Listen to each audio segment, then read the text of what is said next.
L'histoire juive est remplie de périodes sombres, de moments difficiles, de moments de deuil.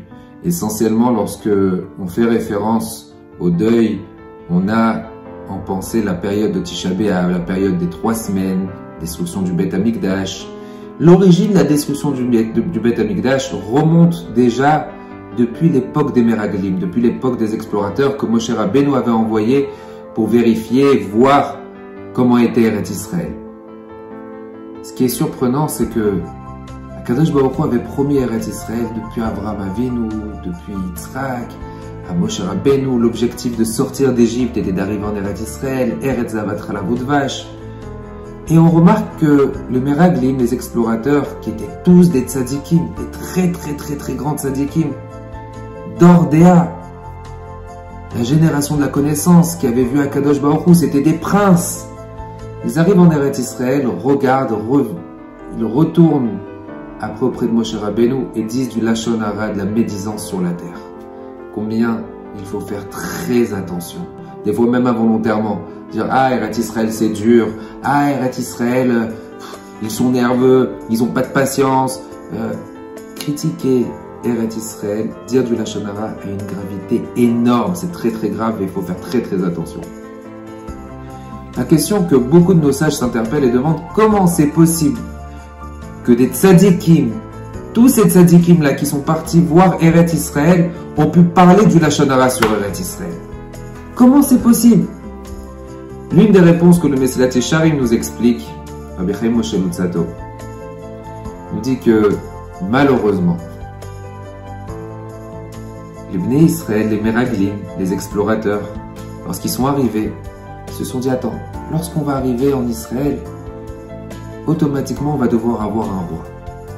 Donc quelque part, notre place de prince ne va pas exister. Il y a eu un problème d'ego, un problème de kavod. Et le kavod fait sortir l'homme de ce bas monde. Mes chers amis, essayons de réfléchir un tout petit peu. Combien des fois, malheureusement, la discorde, les marloquettes émanent d'un problème d'ego. Ma place, mon kavod, il ne m'a pas assez respecté. Des fois, pour des broutilles, pour des bêtises, on est capable de tout mettre en l'air. Des relations de famille, des relations d'amis, par kavod.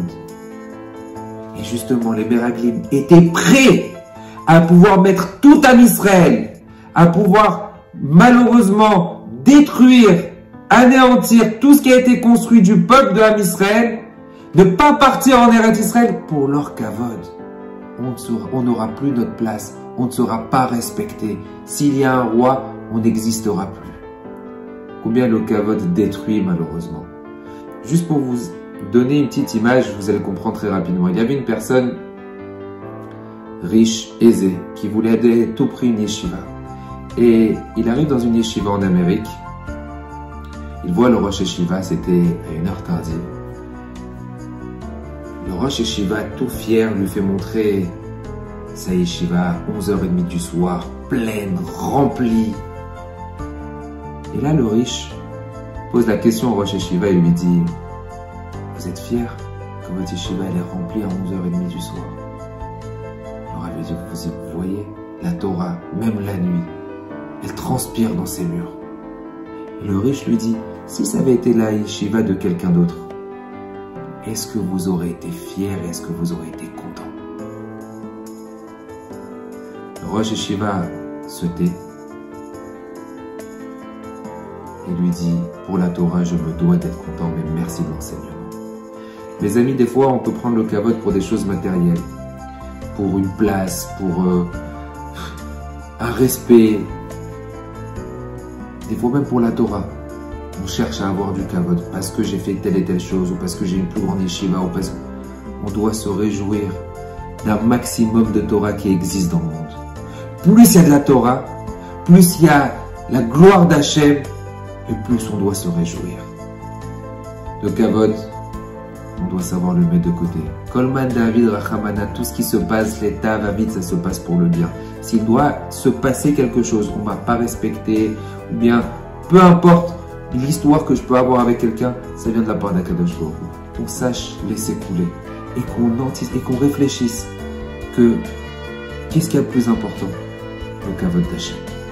Le kavod d'Hachem est la chose la plus importante, qu'on ne fasse pas la même erreur que les Meraglim.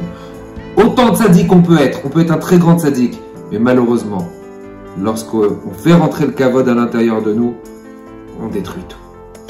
Kadosh Baruch Hu nous protège à pouvoir éliminer et à enlever le kavod de nos cœurs. Shabbat Shalom.